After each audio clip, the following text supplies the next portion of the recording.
For our next project, we'll be talking about it's the Resonance Project, and there'll be two presenters, Barry Adam from the OHTN and University of Windsor, and Ed Jackson from Katy. First, Barry will be presenting on the Resonance Project, and then Ed. Okay, so the Resonance Project is a qualitative study, and this is the first presentation that we're doing out of that study. So these are the objectives of the overall Resonance study. We're interested in seeing how gay men are taking up biomedical knowledge of HIV, how biomedical knowledge of HIV has resonance for their everyday lives, the discourses men use to make sense of risk and inform their sexual decision-making and practices, and the roles and responsibilities of institutions and service providers in shaping these discourses. Now, for this afternoon's presentation, we're not going to address the last objective, which is a whole topic unto itself. What we've done is to extract all the commentary in the focus groups that we conducted on these two topics of PrEP and undetectable viral load, and give you a sense of the leading themes that are going through the minds of gay and bisexual men on these topics, at least those who participated in the focus groups. So the basic methodology was focus group oriented, and we organized 4 kinds of focus groups in the 3 major cities across Canada, here in Vancouver, plus Toronto and Montreal. So the focus groups consisted of, first of all, gay men who are connected to HIV organizations in some kind of way. That is, they had attended a workshop, a training, or conference on HIV. So they had been in contact with an AIDS service organization. The second focus group we did in each city was of gay men in serodiscordant relationships. So the men in the focus group were either negative or positive, but they had to be in a relationship which was a mixed status. The third one was a focus group of sexually active HIV positive gay men. And the last one was a group of HIV negative gay men who had tested twice or more in the last year and or used recreational drugs in the last 3 months and had had sex with more than one man in the last 3 months. This was our attempt to get some kind of proxy for men who were actively managing HIV risk in their lives. So the reason we came up with these kinds of focus groups is we were interested in men who might have some kind of incentive to know about new prevention technologies, because they were all faced one way or another with HIV risk issues. So the nature of focus groups is that the numbers aren't that great, and it's really not possible to do a random sample of all gay men. So these are purposive samples of particular slices through gay men's communities. So the demographics look like this, fairly evenly divided by city, but a little bit lower in Montreal. More were HIV negative than positive, but we've got good representation of positive men, and quite a diversity of ages as well, from an under 35 group to an over 50 group. Now, the way the focus groups were conducted is that we essentially presented them with a series of stimuli to talk about these issues. So we started off with vignettes which were grabbed from Craigslist, Squirt, and other places, and we just anonymized them so that no one is outed by this. That illustrated some of the issues that are coming up these days. So notice on this vignette, for example, the word undetectable appears. So essentially we flashed that vignette before the focus group as a stimulus to start a conversation to see what they made of a profile that included the word undetectable on it. Another one here is done in the style, I think this one is squirt type style. And you can see here that included in the profile, it says negative guy on PrEP, tested every 3 months. So again, we're trying to present profiles that they might actually encounter online to see how they're reacting to them. We also came up with some scenarios. These are constructed scenarios.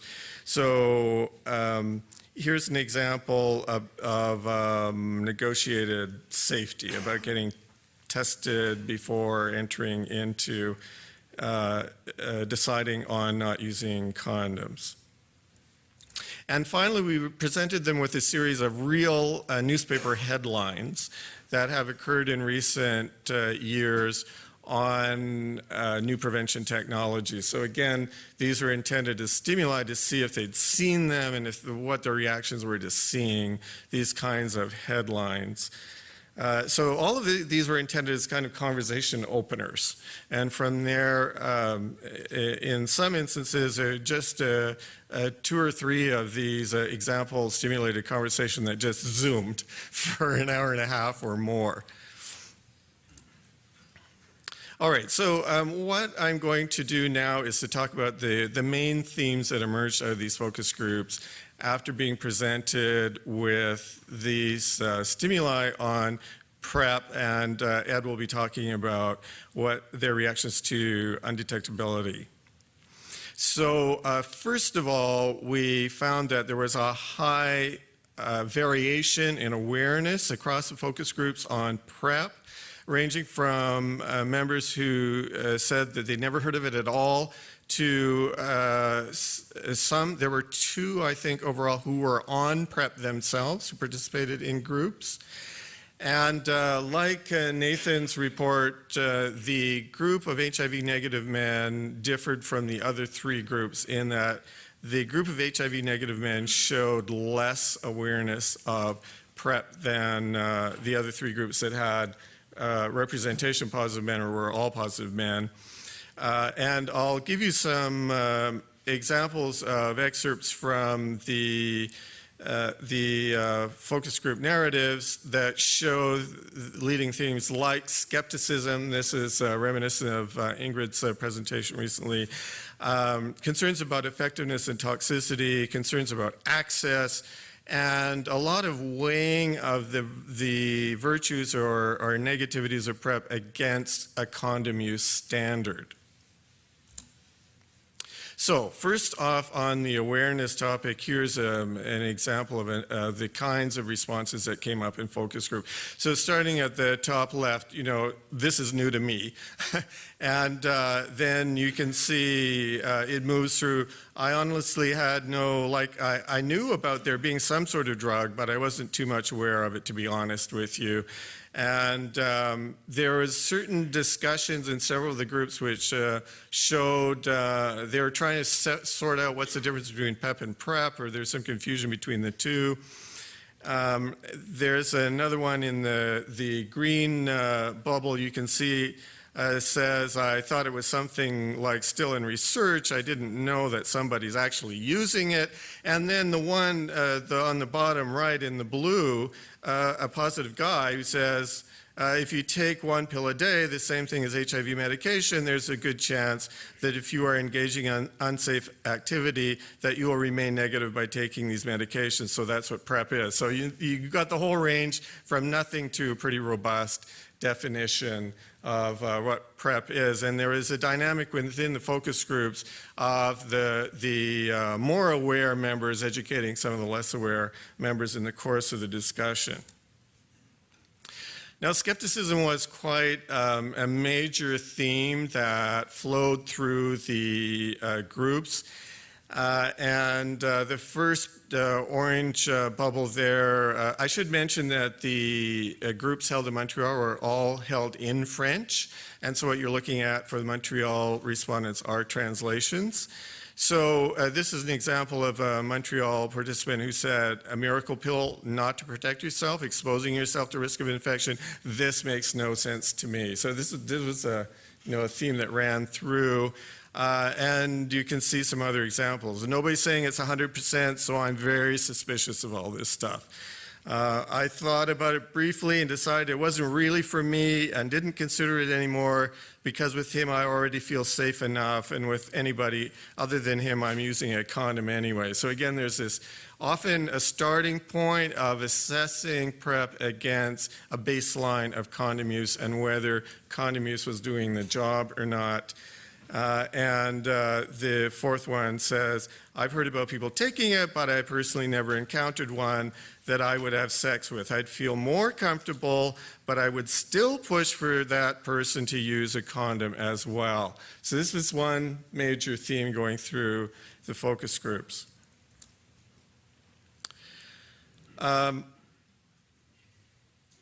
Now, there is also some concern about the effectiveness and toxicity of taking PrEP. And I would say that this theme was more common in groups of men who had experience with antiretrovirals. That is, men who were positive and on treatment, and their partners, both of whom lived through often some years of experience with taking ARVs, and they looked at PrEP through that lens. So this first commentary from a positive guy says, for me, the issue of PrEP is like there's high risk in taking these medications, right? I mean, these are quite toxic medications. And another says, if you're using condoms, I think PrEP would be ridiculous to use. I think condoms are way safe enough to stop transmission, and PrEP would be just overkill. Why would you put your liver through that much toxicity over the years, chemicals, if you're using condoms? But this is an interesting quote because he starts shifting gears in the middle of his statement and goes on to say, if you're going to go condomless and you're negative and you want to stay that way, I think it's a good option for you. I mean, you should do it if you're negative. And this is an interesting excerpt because it shows a lot of the ambivalence that went through the groups, where there was a lot of sort of on the one hand, on the other hand reasoning about what about this, or I'm afraid of this, or I'm skeptical, but on the other hand, maybe it's great. And some people in the same breath virtually were expressing both sentiments. Access was another important theme that was common to most of the focus groups. This first one, you see a dialogue here between a positive guy and negative. The first guy says, well, it costs about $900 a month, and the second one says, per month, forget it. And another one, and this is a man in a serodiscordant relationship, says, so realistically, I'm HIV positive. My partner's HIV negative. PrEP, would I consider that an option? I would still use condoms, I think. I don't know, actually. But in terms of accessibility to PrEP, it's unrealistic in terms of my financial situation. So this is, again, a major concern or theme that runs through the narratives. Another whole area is I might say, the kind of moral language around PrEP use. And I think this issue came up a bit yesterday, the question of who is a good gay citizen? And is taking PrEP a sign of being a good gay citizen or a bad one? And that thread ran through all of these focus groups as well. So on the one hand, there's a trope that runs that PrEP allows you to have the sex you want and to do so with lower risk. That it's a sign of the good gay citizen who is calculating risk and responding rationally, that PrEP users may be more sexually liberated and free from the safe sex mantra of condom use, especially men who find condoms an impediment to sexual satisfaction. And some pose or raise the question, will PrEP open the way to a new or a regained era of sexual freedom? But that's counterbalanced by others who then say things like, does PrEP provide a false sense of security? And will it help precipitate condomless sex? And those who worry that PrEP is a license to throw caution to the wind altogether, kind of bad citizen discourse. So here's some examples. So the first one in orange, the focus group participant says, if PrEP's available to anyone who wants to take it, does that mean you've got a bunch of guys who think they're totally invincible and they're going to go fuck their brains out? I wish that we had PrEP for my personal situation, though, he says. So again, you know, interesting construction. He's not necessarily othering the guys who might be, you know, the promiscuous ones, but saying that, you know, there's both of these things going on. And then you can see some of the good citizen construction here with the quote in the pink bubble. I know he's negative and on PrEP and tested every 3 months. That's like everything about him could wish for. And I respect the guy. He's doing what he can while still enjoying sex, because a lot of guys, they don't enjoy sex when there's condoms involved. And a positive guy who says, we're pill takers because we like to fuck. Well, maybe you're better off not taking medication, respecting your sexual health. But again, you can see this kind of ambivalence again about trying to weigh the costs and benefits of PrEP.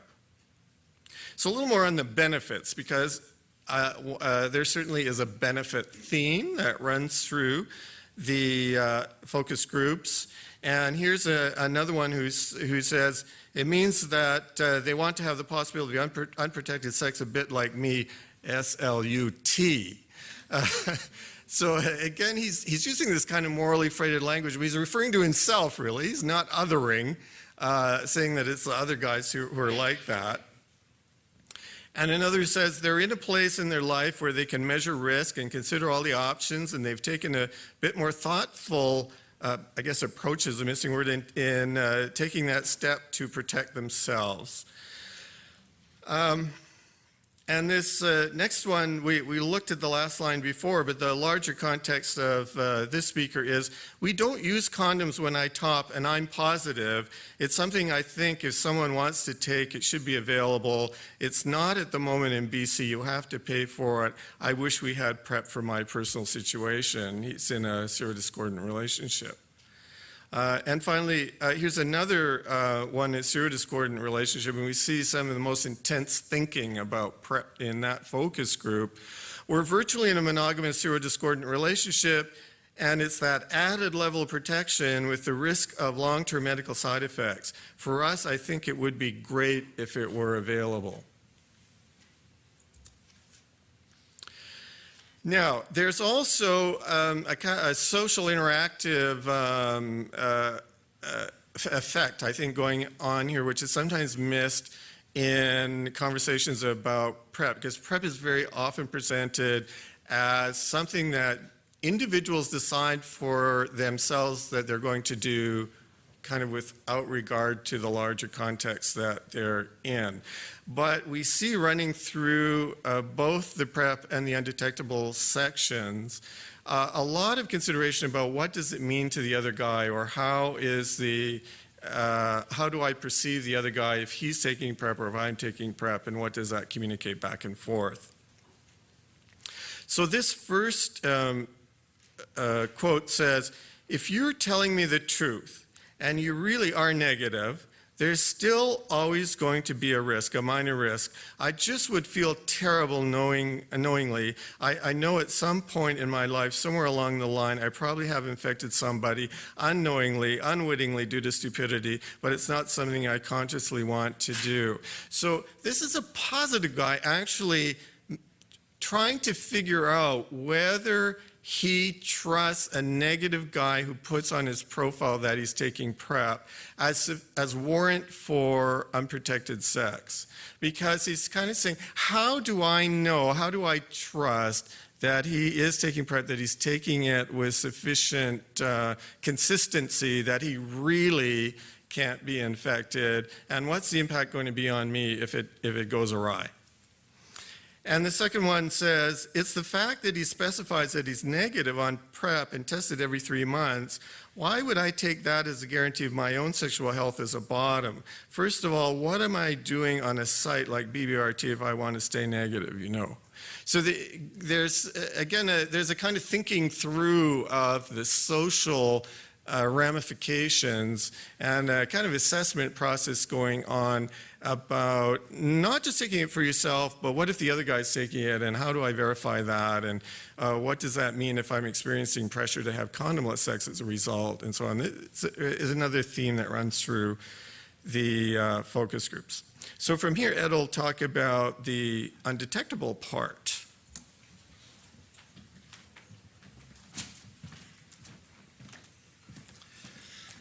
Right, so undetectable viral load is really the game changer, I think, for a lot of us. We realize that that is going to change our conception of health and risk calculation and so forth. And the guys in the groups had much more to say about undetectable viral load because they're actually experiencing it, whereas PrEP is a bit of a future-looking thing. So there were considerable differences when we looked at, in terms of awareness. As you might expect, there were great variations across all those 4 groups that Barry indicated. But the least aware were, again, as we might expect, the at-risk negative guys. And the most aware men were in the pause groups, the men in the discordant relationship groups, and the men connected to the HIV sector. And at either extreme, there were men who had never heard of it, and there were men who were so well versed they could give a seminar on it. Some of those, I think, were from Vancouver, but that varied too in all the cities. One of the things that we realized is that pause men often acted as educators for their partners. And so either for long-term partners or their casual partners, and they were the source of a lot of the information that other people were learning it from. And some of them expressed frustration at the level of ignorance of the community about undetectability, that people didn't know about it as much as they did. I think, but once people understood its game-changing potential, they expressed either surprise that there wasn't more information circulating, either from their caregivers or from the community. And here you get a sense of some of the quotes from people. Someone who's negative says, I'm fairly well educated about it. I was tested every 6 months. I'm surprised I didn't hear about this sooner. So obviously his doctor didn't tell him some of the implications for it. In terms of people who didn't know, the one in the lower left, I'm not sure if he was being a Trevor Hart smart here or he actually did know. He did not know, is it a cake recipe? Is it a lube you can't feel? They won't find you on your GPS. These are his questions. But a pause guy says in the village, I think he's in Montreal, everyone knows what it means to be undetectable. Where in outlying regions where I say that I'm pause undetectable, I get 3 question marks. This is online. So again, the closer you are to the bigger cities, the more people are aware.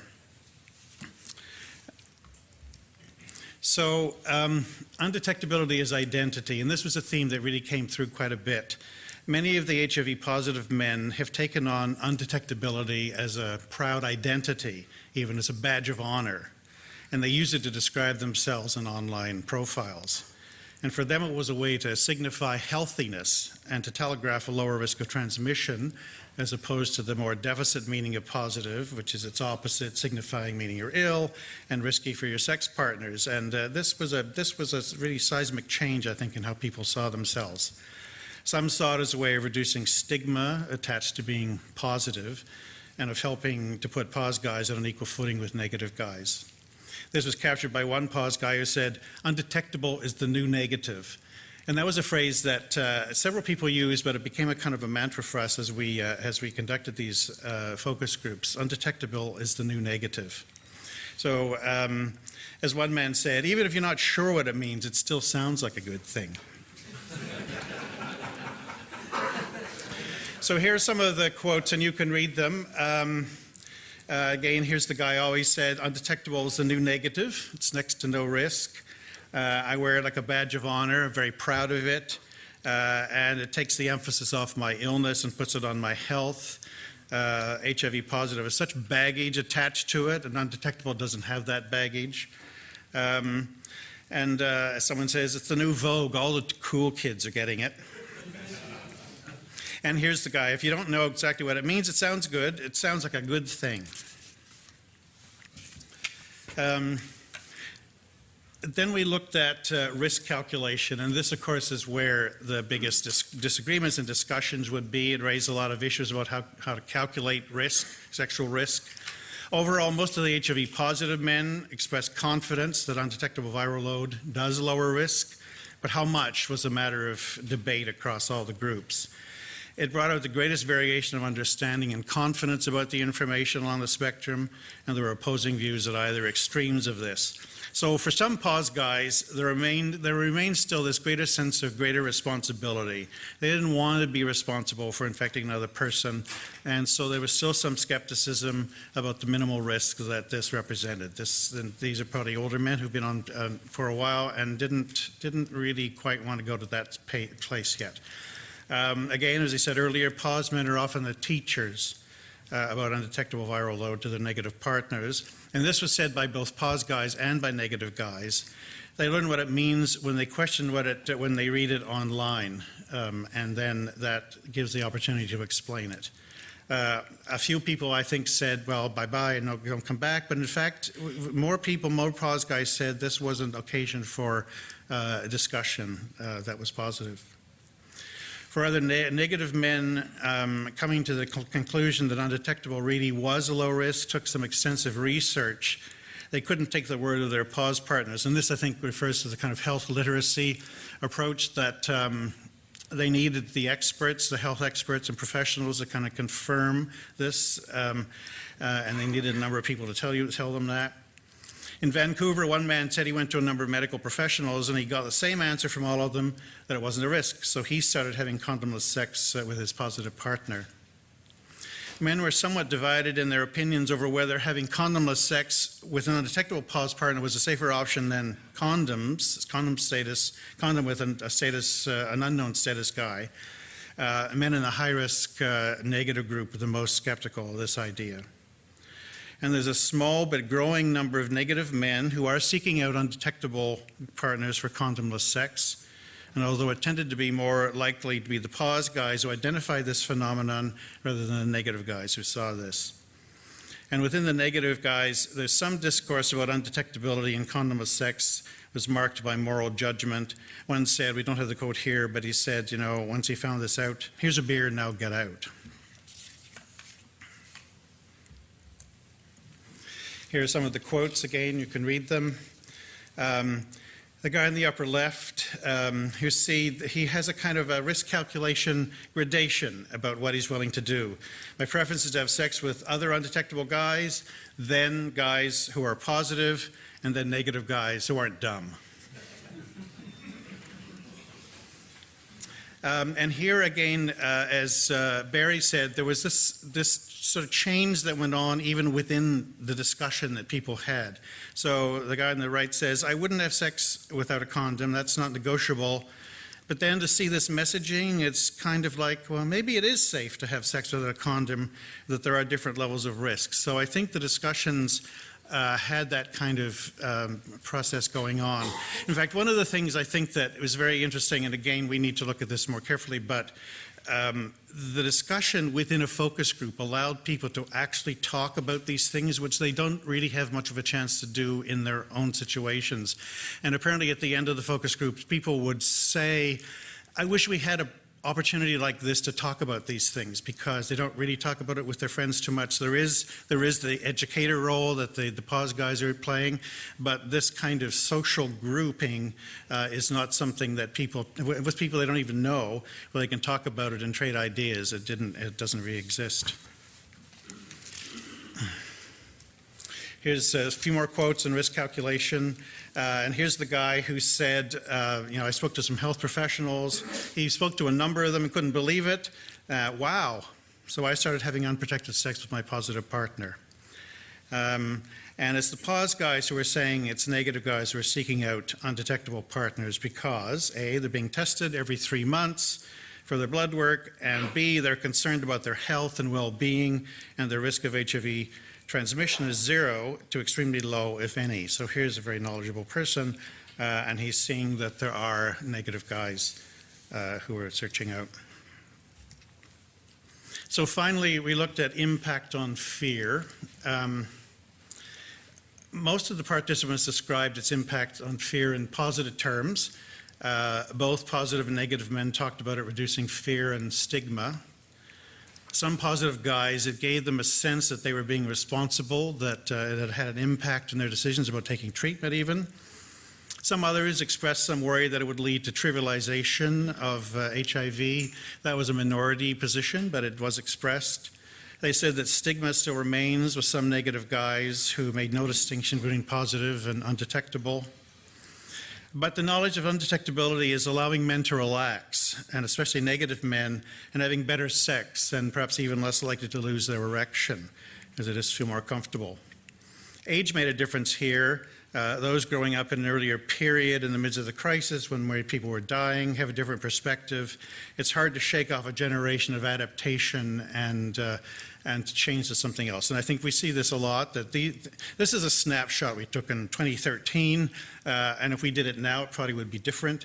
But I think this change is happening, and people who have come up with their own calculation are having to think about how they might adjust it, and that's taking a while to do. There's also a difference in how younger men are viewed. So the older negative men see the young as uninformed. This is a real trope that came out a lot. It's the older negative guys see these young they just don't know anything. But some positive men are actually experiencing younger men as more knowledgeable. So that's actually what's happening. But the other trope is really a common one that I think we all hear quite a bit, and it came out here. Again, here's some of the quotes. In the middle left, we see I watched a lot of people die when I made an error that way, and it's happened once or twice. It's cost me weeks of depression. I feel like a gatekeeper in a way, and this was from an earlier period in his life, so it's very hard for him to say this is going to be all right. Here's the guy who talks about it trivializes the risk of transmission. And the two on the right talk about how this has helped them feel better about sex. I think the issue that I had as topping was wearing a condom and not being able to keep an erection, but now I can actually perform better, and I enjoy being a top more without a condom. And below, I'm having better sex now than I ever have. I allow myself to enjoy where in the past I don't think I would have been as uninhibited. Both of these are neg guys. So this is just a preliminary look at the data. We heard through this analysis for this meeting. We still have a lot of things to analyze. The changing role of condom use, testing, how all these things are resonating. This is the resonance project, so it really is about how these are resonating with men. Acute infection, serodiscordant relationships. We want to look at issues like trust and deception, pleasure and intimacy, generational differences in more detail, skepticism about media stories, disclosure and criminalization. So there's lots that we have to do yet to cut through the data and analyze it. And then in the final year, we hope to develop what we're calling KTE strategies, but after this conference, I think it probably has to be health strategy, strategy information and tools to help service providers to talk about these issues. And I was struck yesterday by a presentation by the AIDS Vancouver on their project called What It Means to Be Undetectable, with an accompanying website, and that strikes me as the kind of tool that will be available more often for people, and if the information is coherent and consistent. So I want to acknowledge all the men who participated in the focus groups. We have a large group of organizations who are part of this team, 3 other national organizations, and 3 of the key gay men's health organizations in the country, HIM here in Vancouver, GMSH in Ontario, and Réseau in Montreal. You can see the analysis team. There's a larger research team that will be involved in other analysis, and we look forward to sharing more of that in the coming years. So we are.